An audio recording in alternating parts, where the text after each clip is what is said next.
Zethkari pressed his clawed hand against the cold metal wall of the diplomatic ship as it moved through space toward the third planet from the yellow star the humans called Sol. His scales rippled with nervous energy as he watched the blue and green world grow larger through the viewing port.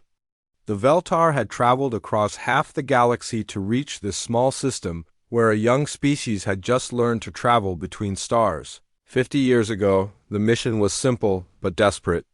The Devourers were eating their way through the outer rim of the galaxy like a plague of metal locusts. Every world they touched became lifeless rock stripped of all resources and every living thing. The Veltar Confederation had fought them for 300 years and lost more systems than Zethkari could count on his six-fingered hands. Now they needed allies, even primitive ones. Commander Vexhai entered the observation chamber with heavy steps. His old battle scars showed white against his dark green scales. "The humans have agreed to meet us at their lunar station," he said in their clicking language. "Intelligence reports say they have crude nuclear weapons and basic energy shields. Their ships are slow and their technology is thousands of years behind ours." Zethkari nodded but kept watching the approaching planet. "Why do we waste time with such primitives? They barely have spaceflight. What can they possibly offer against the Devourers?" "Numbers," Vexhai replied. "Their breeding rate is remarkable. They have 8 billion individuals on one planet alone, and colonies spreading to nearby systems. Even primitive warriors can be useful if there are enough of them." The lunar station appeared as a small metal structure floating in the black space near Earth's gray moon. Zethkari had seen Veltar outposts 10 times larger than this crude construction. As their ship docked with the human station, he wondered how these mammals had even survived their own planet, let alone reach for the stars. The airlock opened with a hiss of recycled air. Zethkari followed his commander through the metal corridor, noting how thin and weak the station walls appeared. A human delegation waited in what they called a conference room. The mammals stood on 2 legs and had pink skin covered by colorful fabric instead of natural armor. They looked soft and fragile like the small creatures Zethkari used to hunt as a youth. The lead human stepped forward with a friendly expression. "Welcome to Luna Station. I am Admiral Lisa Rodriguez of the United Earth Defense Force." She extended one of her small hands toward Vexhai. "We appreciate you coming such a long way to meet with us." Zethkari watched his commander awkwardly touch the human's soft hand in what they called a handshake. The gesture seemed pointless and weak compared to the Veltar greeting of crossing claws and respect. A male human with short brown hair stood beside the admiral. "This is Colonel Jake Morrison, our military liaison," Rodriguez said. Morrison nodded to both Veltar. "We've prepared briefing materials about our current defensive capabilities and resource allocation protocols." His voice carried no fear despite facing 2 predators who could easily tear him apart with bare claws. The briefing began with displays of human military equipment. Zethkari studied their primitive weapons and crude armor with growing disappointment. Their ships moved like slow cargo haulers compared to Veltar fighters. Their weapons fired simple projectiles instead of plasma energy. Their soldiers wore metal plates instead of bio-armor that could heal itself. "These are our main battle vessels," Morrison explained, showing images of large gray ships bristling with gun turrets. "Each can carry 3,000 crew members and has enough supplies for 6-month deep space missions." Vexhai clicked his tongue in the Veltar expression of mild interest. "Your vessels appear functional for their technological level. How many do you possess? Currently operational?" "About 400 heavy cruisers and 1,200 destroyers," Rodriguez answered. "We can have twice that number ready within 1 year if needed." Zethkari nearly laughed at the pathetic numbers until he noticed something strange. The humans spoke of their primitive fleet with quiet confidence, as if they believed these crude ships could actually make a difference against the Devourers. He had seen entire Veltar battle groups with superior technology get consumed by Devourer swarms in hours. The meeting continued with discussions of supply lines, communication protocols, and joint training exercises. Zethkari found himself studying the humans more closely as they talked. Rodriguez moved with the careful precision of an experienced military leader, while Morrison's eyes constantly scanned the room like a warrior watching for threats. These mammals might be primitive, but they carried themselves like soldiers. Suddenly, alarms began screaming throughout the station. Red lights flashed as a human technician burst into the conference room. "Admiral, we have multiple contacts. Dropping out of hyperspace. Configuration matches Devourer attack patterns." Zethkari felt his blood turn cold. The Devourers had found them. He expected the humans to panic and flee like most species did when facing the galaxy's greatest nightmare. Instead, Rodriguez calmly activated her communication device. "All stations. This is Admiral Rodriguez. Execute Emergency Evacuation Protocol Delta. Military personnel to battle stations immediately." Morrison was already moving toward the door. "Admiral, I'll coordinate the defense platforms. Our fighters can buy time for the civilian evacuation." "Understood, Colonel. Make every shot count." Rodriguez turned to the Veltar delegation. "Commanders, I suggest we continue this discussion aboard my flagship. It appears we'll be testing our alliance sooner than expected." Zethkari watched in amazement as the humans moved with swift efficiency instead of the terror he expected. Throughout the station, he could hear calm voices giving orders and coordinating responses. These primitive mammals were preparing to fight the Devourers without hesitation, despite having no chance of victory. Either they were incredibly brave or incredibly stupid, and Zethkari wasn't sure which possibility frightened him more. The human ship called UCS Defiance felt strange under Zethkari's clawed feet as he walked through its metal corridors. Everything seemed too warm and too bright compared to Veltar vessels. The walls were covered with colorful pictures showing Earth landscapes and images of human families instead of the practical gray surfaces he was used to. Soft music played from hidden speakers, filling the air with sounds that served no military purpose. Captain Nina Walsh had assigned him quarters near the human marines he would be working with during their mission to the Kepler system. Zethkari found the arrangement puzzling since Veltar officers always maintained proper distance from common soldiers.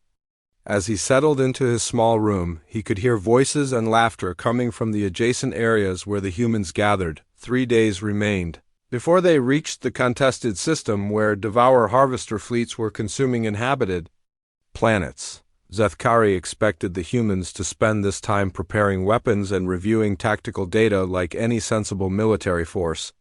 Instead, he discovered they engaged in the most wasteful activities he had ever witnessed. Lieutenant Commander Ryan Brooks knocked on his door the first evening carrying a metal tray loaded with different types of food. "Thought you might want to join us for dinner," the human said with a friendly smile. "We're having what my grandmother used to call a family meal." Zethkari followed Ryan to a large room where 30 humans sat around tables eating and talking. Loudly, the conversation jumped between topics that had nothing to do with their upcoming battle. They discussed sports competitions happening on distant Earth, shared stories about their childhood experiences, and showed pictures of their families. On small communication devices, Ryan pulled out his device and displayed an image of a small, human female with curly brown hair. "This is my daughter Emma taking her first steps last month. My wife sent the video just before we left Earth." His voice carried pride and joy as if this tiny achievement mattered more than their military mission. "Why do you share this information?" Zethkari asked, genuinely confused. "Does knowledge of your offspring's development improve combat effectiveness?" Ryan laughed and several nearby humans turned to listen. "Not exactly, buddy, but Emma is the reason I fight. When I'm scared or tired or ready to give up, I remember that little girl needs her daddy to come home. Makes me fight harder than any training or tactics ever could." The concept made no sense to Zethkari. Veltar warriors fought for the glory of their clan and the expansion of their territory. Personal attachments were weaknesses that enemies could exploit. Yet as he watched the humans interact, he noticed something interesting. They moved together like a single organism, anticipating each other's needs and supporting weaknesses without being ordered to do so. Sergeant Amanda Clark approached their table carrying her own meal tray. She was smaller than most human females, but carried herself with the confidence of a seasoned warrior. Mind if I sit? I wanted to meet our Veltar ally. She settled into a chair without waiting for permission and extended her hand towards Zethkari. Amanda Clark, 3rd Marine Battalion. I hear you've been fighting the Devourers for 3 centuries. Correct, Zethkari replied, awkwardly touching her soft hand. My species has lost 47 systems to their consumption. Your people have never faced them in direct combat. Amanda nodded seriously. Then we'll need to learn fast. What should we expect? For the next hour, Zethkari found himself describing Devourer tactics and capabilities while the humans listened with intense focus. They asked intelligent questions about weak points, communication disruption, and boarding countermeasures. Despite their primitive technology, they grasped complex tactical concepts quickly and suggested modifications to standard Veltar strategies.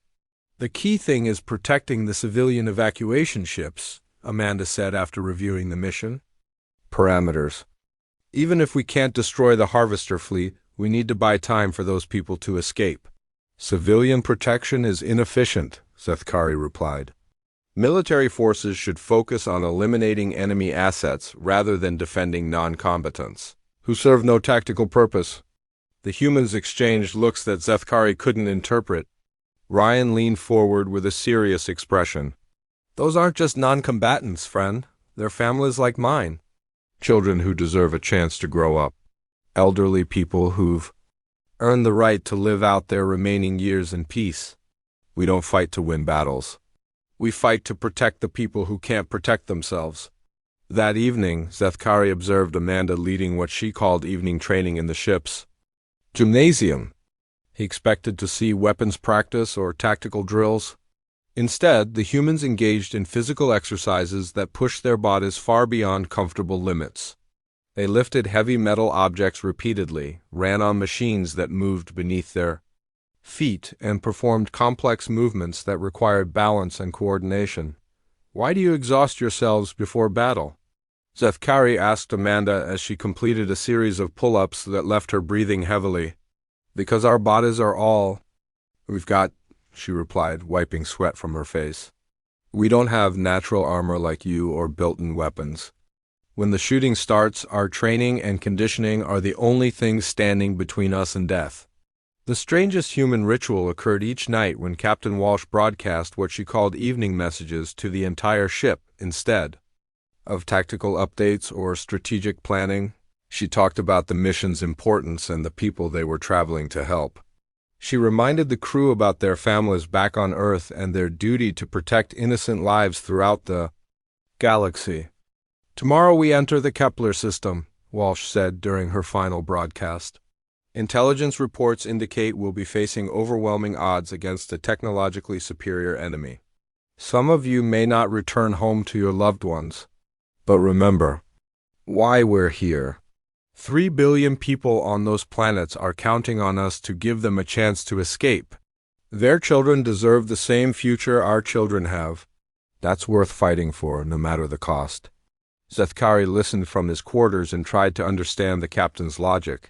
Veltar commanders motivated troops with promises of victory and glory, not reminders of probable death. Yet the human crew responded with determination rather than fear.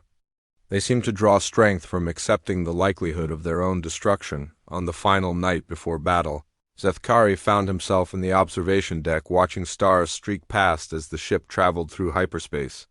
Ryan joined him, carrying 2 containers of hot liquid the humans called coffee. Nervous about tomorrow?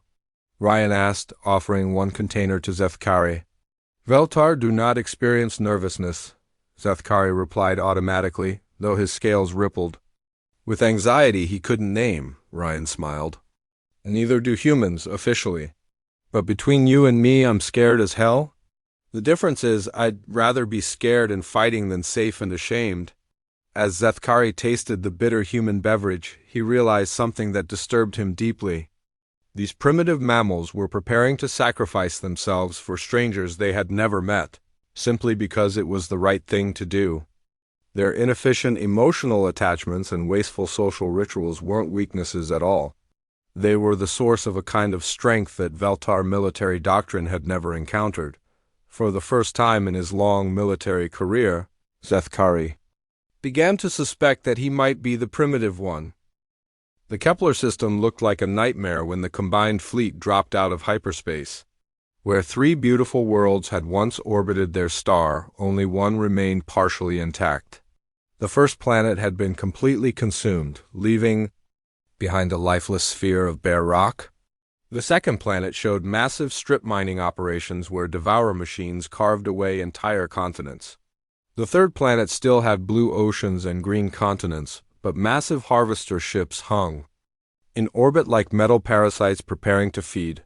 Zethkari stood on the bridge of the UCS Defiance watching the tactical displays with growing horror. Thousands of civilian evacuation ships fled from the doomed planets while being hunted by Devourer fighter swarms. The enemy fleet was 3 times larger than intelligence had predicted, with bioships that pulsed with organic energy and mechanical vessels bristling with weapons designed to consume rather than destroy. Captain Walsh studied the tactical situation with calm eyes that reminded Zethkari of a predator calculating the best angle of attack. Communications, patch me through to all ships in the fleet. All vessels standing by, Captain, came the reply from a young human technician whose hands trembled slightly as he worked his controls. This is Captain Nina Walsh to all Allied forces. We have 3 billion civilians running for their lives, and not enough time to save them all using conventional tactics. I'm implementing Protocol 7 immediately. Zethkari had never heard of Protocol 7, but he watched Commander Vexhi's scales turn pale at the mention. Captain Walsh, Protocol 7 has never been tested in actual combat conditions. The casualties will be enormous. Walsh turned to face the Veltar commander with steel in her voice.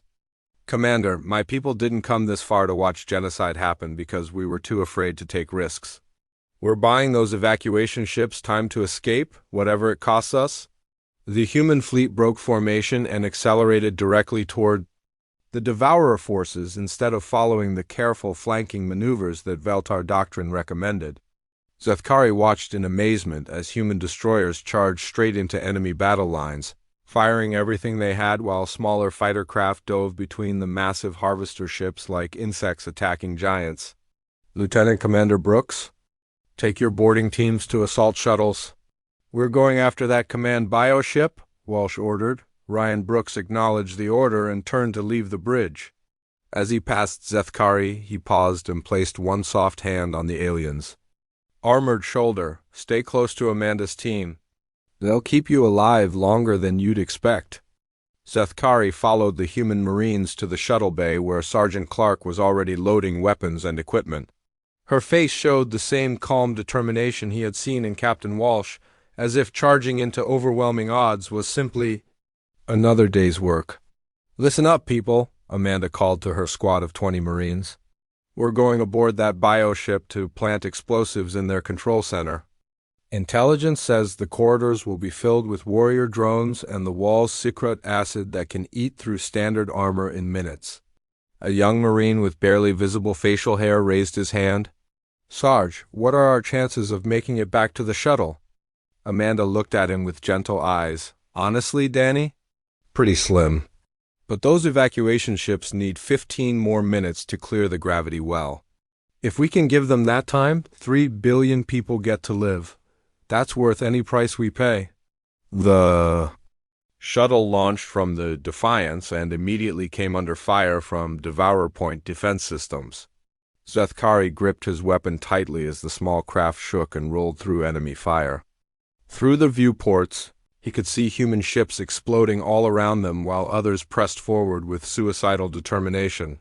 The UCS Warrior, a heavy cruiser, deliberately rammed itself into a Devourer harvester 3 times its size.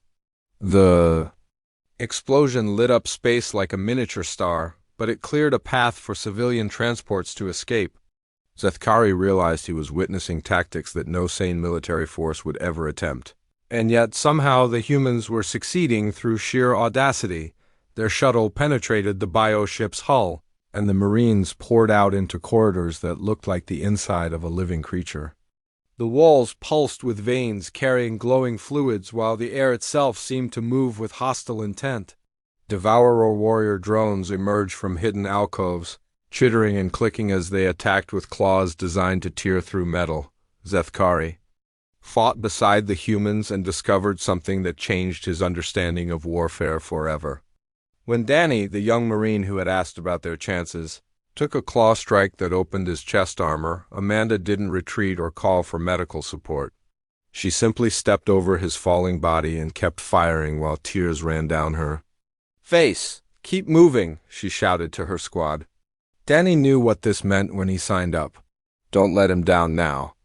The humans fought like creatures possessed, advancing through acid-dripping corridors while devourer drones swarmed around them like angry insects. Every time one of them fell, the others fought harder rather than showing fear. When their ammunition ran low, they switched to blade weapons and continued attacking with desperate fury. Ryan led his team toward the bioship's control center, while Amanda's squad held the corridor behind them. Zethkari found himself caught between the two groups, watching humans sacrifice themselves to protect strangers they would never meet. A massive warrior drone broke through their defensive line and charged directly at him with claws extended. Amanda threw herself between Zethkari and the attacking creature, taking the full force of its claws across her back. She screamed in pain but managed to drive her combat knife into the drone's main sensor cluster before collapsing. As Zethkari helped her to cover, she grabbed his arm with blood-covered hands. "The evacuation ships," she gasped. "Are they clear yet?" Zethkari checked his communication device and saw that 2 more minutes remained before the civilian fleet could safely jump to hyperspace. "Not yet, Sergeant." 2 minutes more. Amanda smiled through her pain and struggled back to her feet. "Then we hold for 2 more minutes, no matter what." The remaining Marines formed a defensive circle around the corridor junction, while Ryan's explosives team completed their mission in the control center. Enemy reinforcements poured toward their position from 3 directions, but the humans refused to retreat even when their position became hopeless. Zethkari realized with shock that he no longer wanted to retreat either.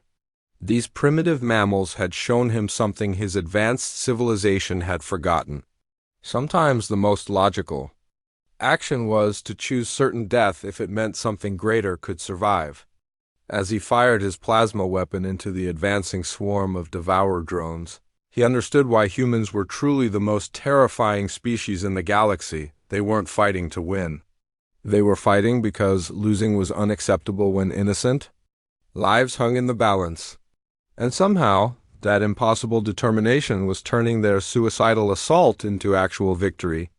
The evacuation fleet was escaping because humans had decided that failure simply wasn't an option, regardless of what it cost them personally. When the bioship's control center finally exploded in a cascade of organic destruction, Zethkari was still fighting beside the survivors of Amanda's squad, holding a corridor that should have been overrun 10 minutes earlier. As the enemy ship began to die around them, he realized he had learned something that would haunt him for the rest of his life. True courage wasn't the absence of fear. It was being absolutely terrified and choosing to fight anyway because someone had to. The medical bay of the UCS Defiance felt like a tomb filled with the quiet sounds of suffering.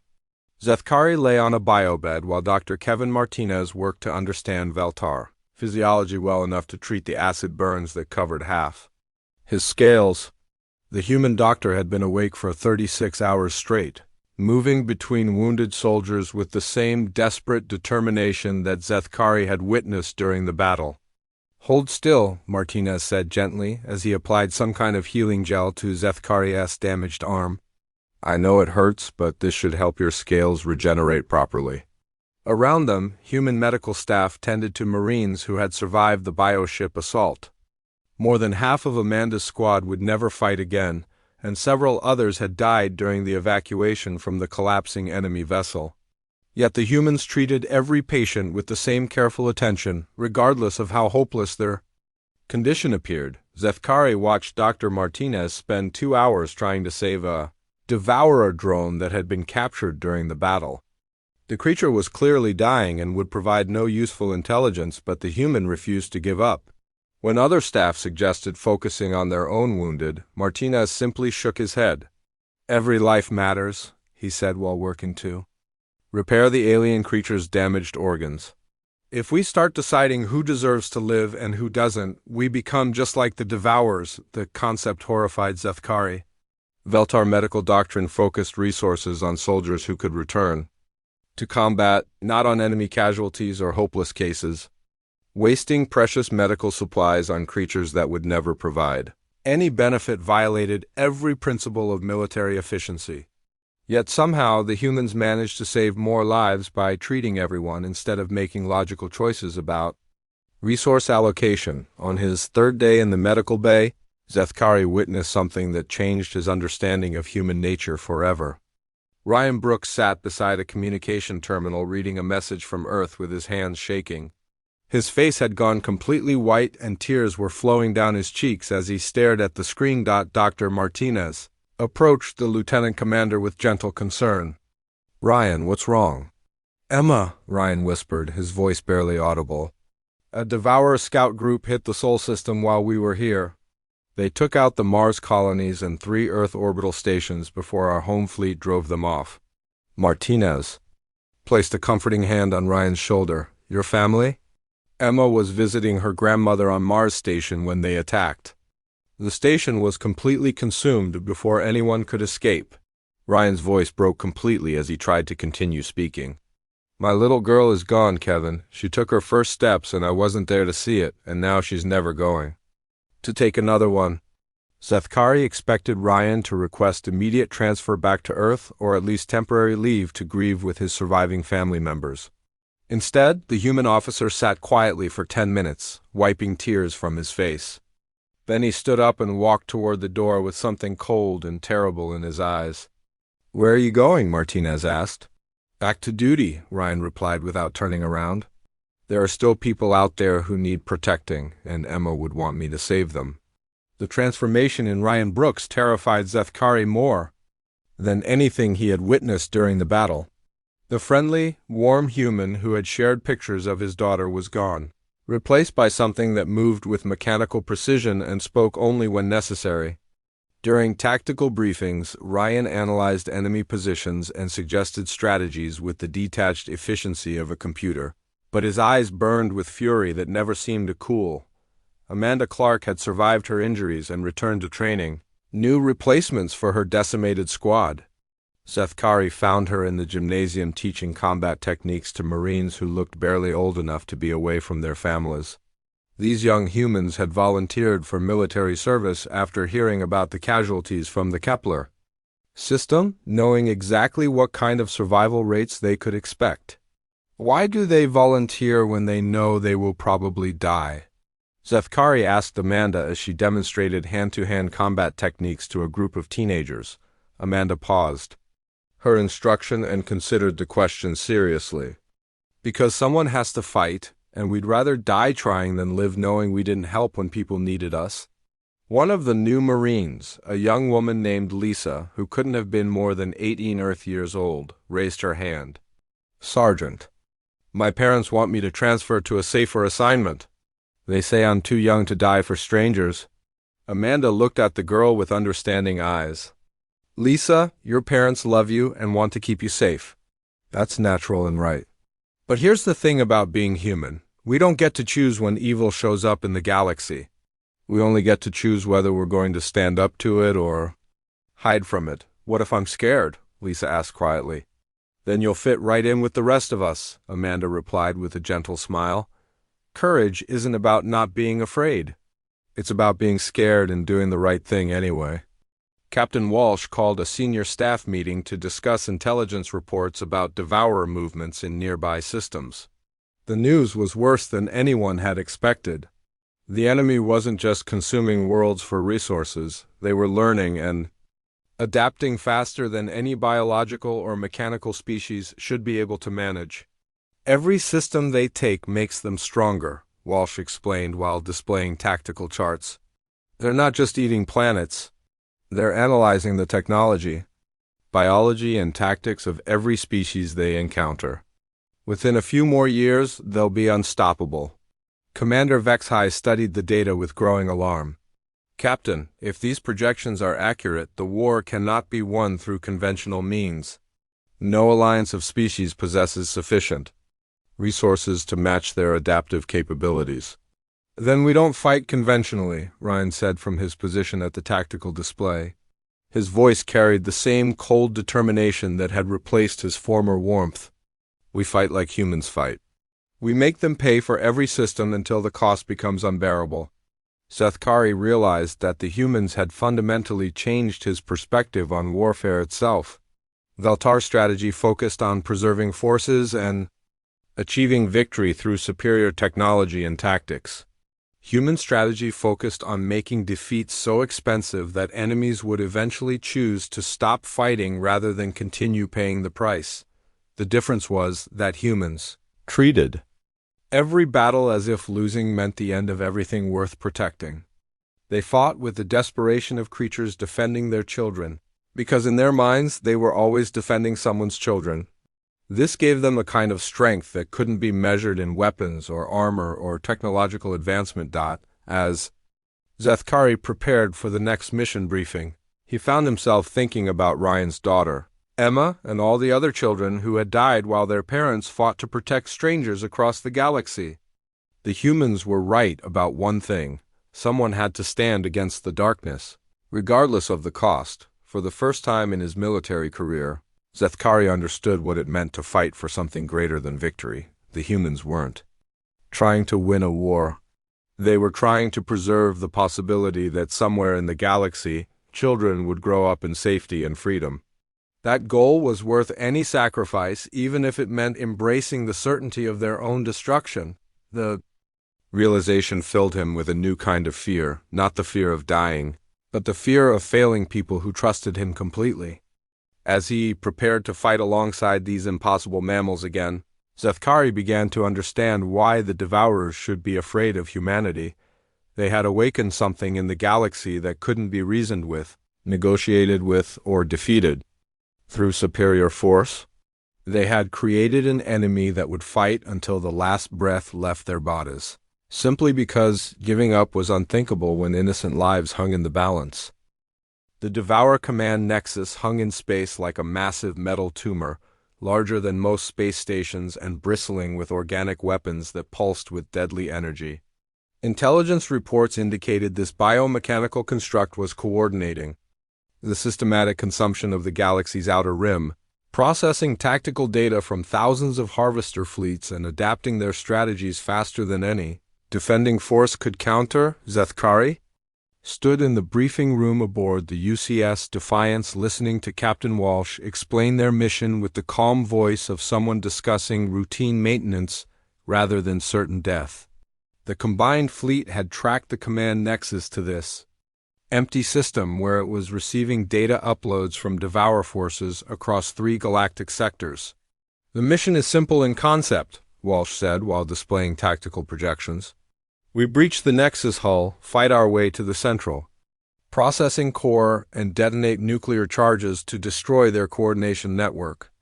The difficulty is that this facility is defended by approximately 50,000 warrior drones and has enough firepower to destroy our entire fleet. Ryan Brooks studied the assault plans with the cold intensity that had replaced his former warmth. Estimated survival rate for the boarding teams? Less than 5%, Walsh replied honestly.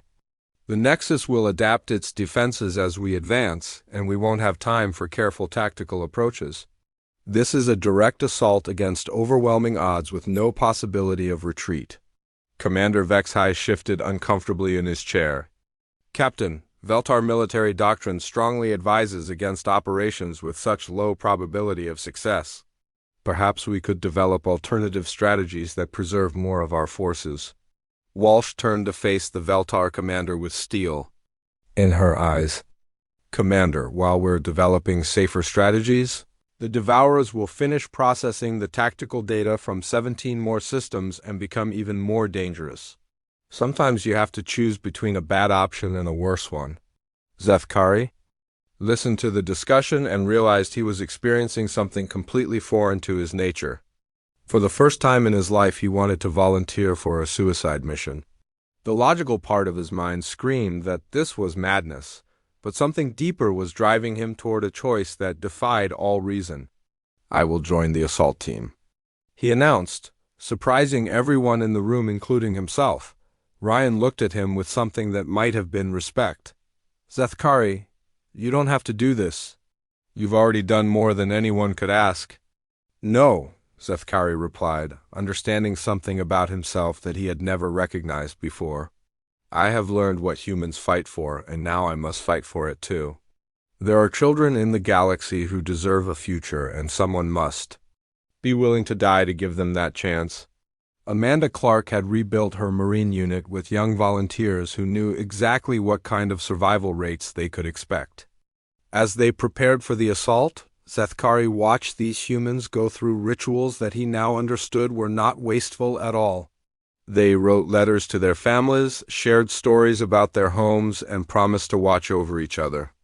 During the coming battle, Lisa, the 18-year-old Marine whose parents had wanted her transferred to safer duty, sat cleaning her weapon with hands that barely trembled. "Sergeant Clark, do you really think we can pull this off?" Amanda considered the question seriously. "Honestly, Lisa? Probably not. But here's the thing about impossible missions. Someone has to try them anyway. If we don't stop the Devourers here, they'll keep getting stronger until no force in the galaxy can stand against them." The young Marine nodded and continued her preparation. "My little brother wants to be a space explorer when he grows up. I want him to have a galaxy left to explore." The assault force consisted of 200 volunteers from the human fleet and 30 Veltar warriors who had chosen to fight alongside their primitive allies.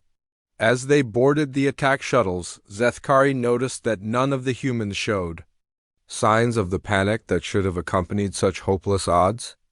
Instead, they moved with the same calm determination he had witnessed during every battle. The approach to the command Nexus took place under constant fire from weapons that could vaporize their shuttles in seconds.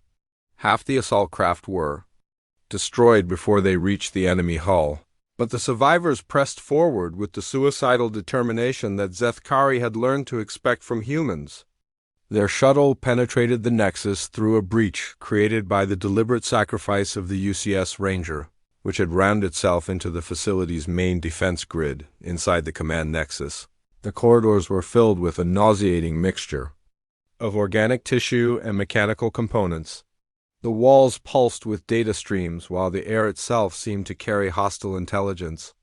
Devourer warrior drones emerged from hidden alcoves by the hundreds, but the human Marines advanced through their defensive positions with the fury of creatures protecting their young. Ryan led the main assault team toward the central processing core, while Amanda's squad held the primary corridor junction. Zethkari found himself fighting beside humans who should have been overwhelmed by fear, but instead seemed to draw strength from their desperate situation. When young Lisa took a plasma burst that melted through her armor, she kept firing until her weapon ran dry, then drew her combat knife and charged the nearest enemy position. "Hold the line," Amanda shouted as Devourer reinforcements poured into their corridor from 3 directions. "Ryan's team needs 5 more minutes to reach the core." The Marines formed a defensive circle that should have collapsed within seconds under the enemy assault. Instead, they fought with such savage determination that the Devourer drones began showing something Zethkari had never seen before: hesitation. These creatures that had consumed entire civilizations were actually retreating from a handful of humans armed with primitive weapons and absolute conviction. As their position became increasingly hopeless, Zethkari realized he was no longer afraid of dying. The humans had taught him something that his advanced civilization had forgotten. Sometimes death was simply the price you paid to protect something greater than yourself. When Amanda fell with claw marks across her chest, he dragged her to cover and took her position in the defensive line. "The core charges are set," Ryan's voice crackled through their communication devices. "Detonation in 60 seconds. All teams to extraction points immediately." Amanda struggled to her feet and looked around at the 6 surviving members of her squad.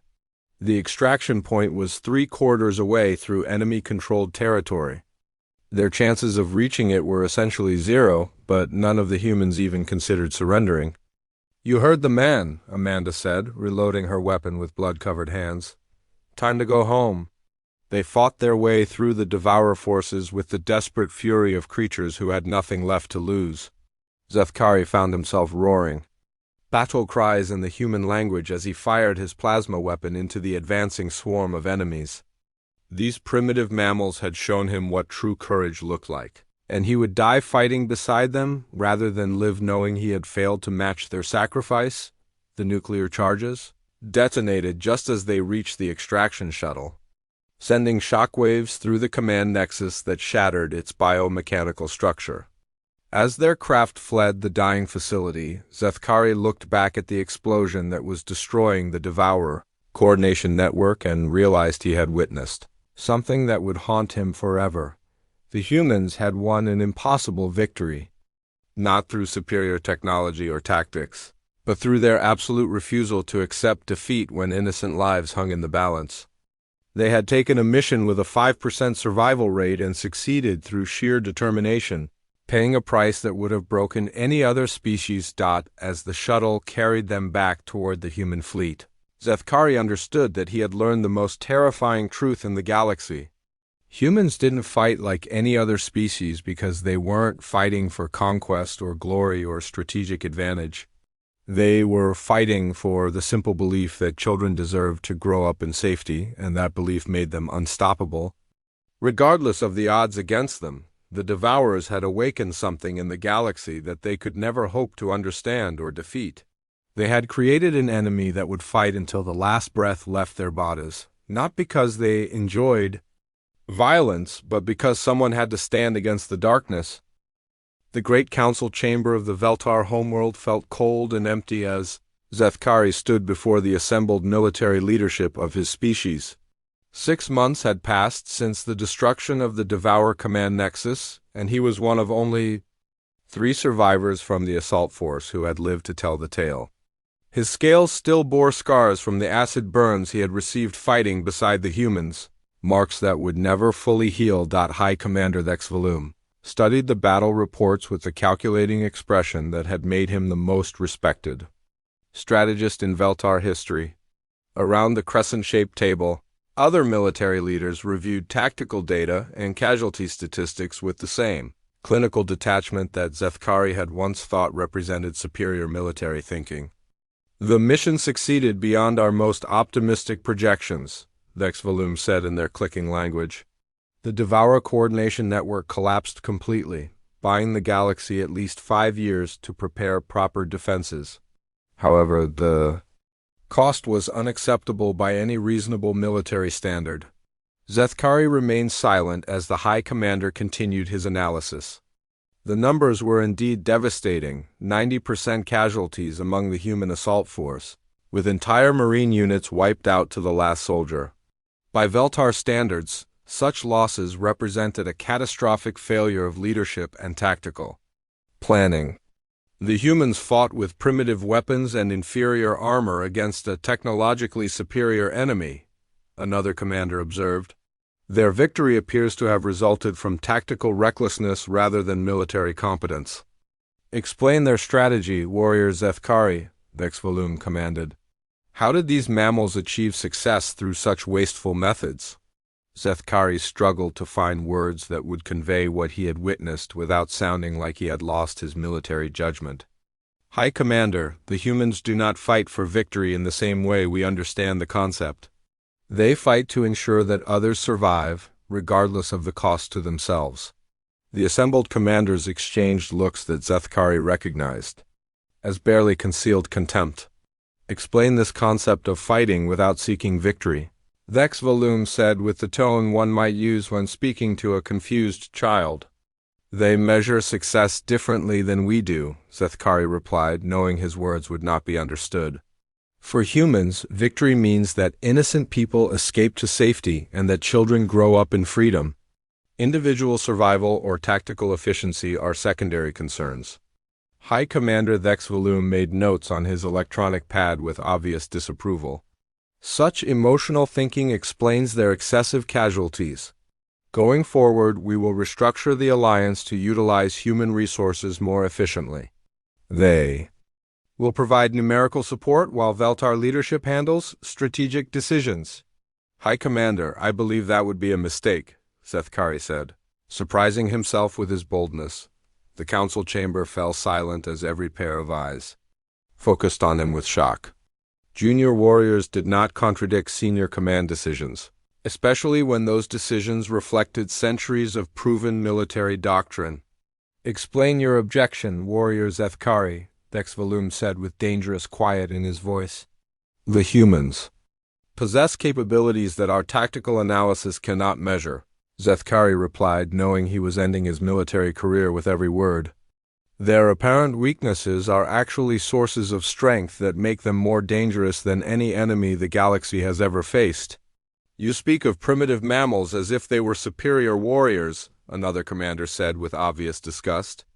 Their technology is thousands of years behind ours. Their tactics are inefficient and their casualty rates are unacceptable. Zethkari took a deep breath and tried to explain something that his own people would never understand. High Commander, I have fought beside humans in battles that should have been impossible to win. I have watched them sacrifice everything to protect strangers they will never meet. They do not fight because they are ordered to fight. They fight because someone must stand against evil, regardless of the cost. The silence in the council chamber stretched for long moments before Dexvalum spoke again. Warrior Zethkari, extended combat exposure appears to have affected your judgment. You will undergo psychological evaluation and reconditioning before returning to active duty. No, High Commander, Zethkari replied, making a choice that would have been unthinkable 6 months earlier. I request transfer back to human forces for the duration of the war. The shock on every face in the chamber would have been amusing under different circumstances. Veltar warriors did not request transfers to inferior units, especially when those units had casualty rates that guaranteed eventual death. You would choose certain death over service to your own species? Dexvalum asked with genuine confusion. I would choose to fight beside warriors who understand what they are protecting. Zethkari answered, The humans taught me that some things are worth dying for, and that knowledge is more valuable than any tactical advantage or advanced technology. Later that evening, alone in his quarters, Zethkari recorded his final message as a member of the Veltar military. His words would be transmitted to human forces and to his own people, though he knew only one group would understand their meaning.